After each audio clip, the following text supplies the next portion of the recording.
Hayır, kaçma. Qaqa onu bilirəm ki, bu kişini tutmasaq bizi öldürəcəklər. Çin.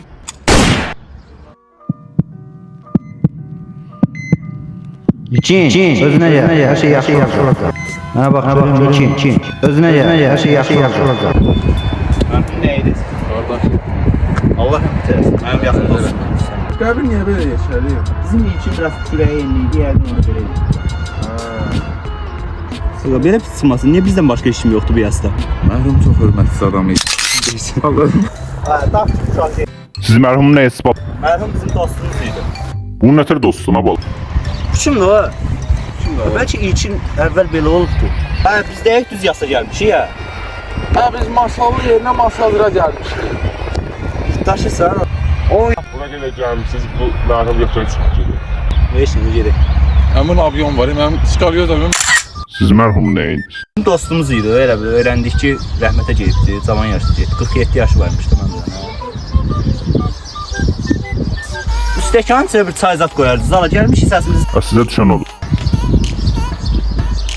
Onların başı gedir, yəsən olur. Bu mərhum kimdir ki, onun şəkili var səndə? Deyə bilir. Buraya bomba. Nəyə vaxtsa orada durun, rədd olun. Vəbşə sizin yasınıza qalmamışdı. Bizim dostumuz rəhmətə deyibdi. Gördü, heç kim götürmür qəbrinizi, gəldi. Gələ bu stəkan da lazım olur. Ben hayatın sillesini yemiş ve üzerine defiklerle yere düştükten sonra hayat tarafından yerde tekrar... Gəl. Sağ olun.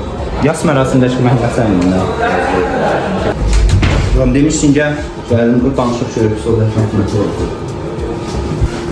Mənim qardaşım özləri danışıyorum, nə olubdu? Və deməli ilkinin borcu var idi qardaşa. Dedim ki, gedikdə ilkinin borcunu bağlayaq da. Ona iş təklif elədim. Getdik nəsə cibgirənliyi eləməyə çalışdıq, almadı. Onu elədik, almadı. Bunu elədik, almadı. Biz də getdik, mafiyaya qarışdıq. Ondan borc almadı. Sonra mafiya düşdü arxamıza. Mafiya bizə iş tapşırmışdı. Biz də işi yarıda bilmədik. Düşdü arxamıza. Heç nədə ilkinin silahla vurdular. Axır belə. Allah rəhmət eləsin. Qardaşımın borcu mənim borcumdur. Bu işi mən həll edərəm, sən narahat olma. Oy, qaqaşda silah varsa boğat yemin. Ay, siz kimi öldürdünüz ya?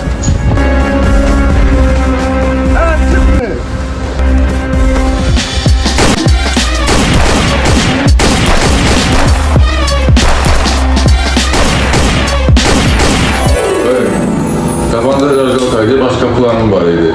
Bana söyləyəm onu. Mən çox varlıyam, buralar hamısı mənim obyektimdir. Bildim öyle.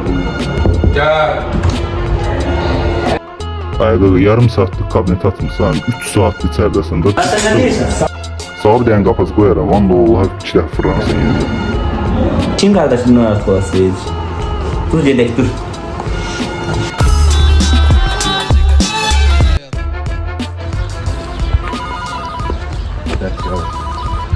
Alo. Alo. Şimdi Allah rəhmət eləsin, hə. kim öldü yenə? Hər şey səhv düşür. Mırtdaşırsan, ben onda nəyə Allah rəhmət eləsin deyirsən? Nə oldu? Sən ilkindən fərqin yox deyəcək, düşür. Özdə görüm, rəhmətliyim, burada maykası var. Bu baxıb görürsünüz. Başını da deyil. Bu çantanı nəyə tutacam, bırakmaz elədi? Bunu qoyacaq səpənin üstünə. Sonra deyib orada silahını sazıyıb. Kim gəlib götürsün çantanı, çəkəcəyik üstünə. Gəl.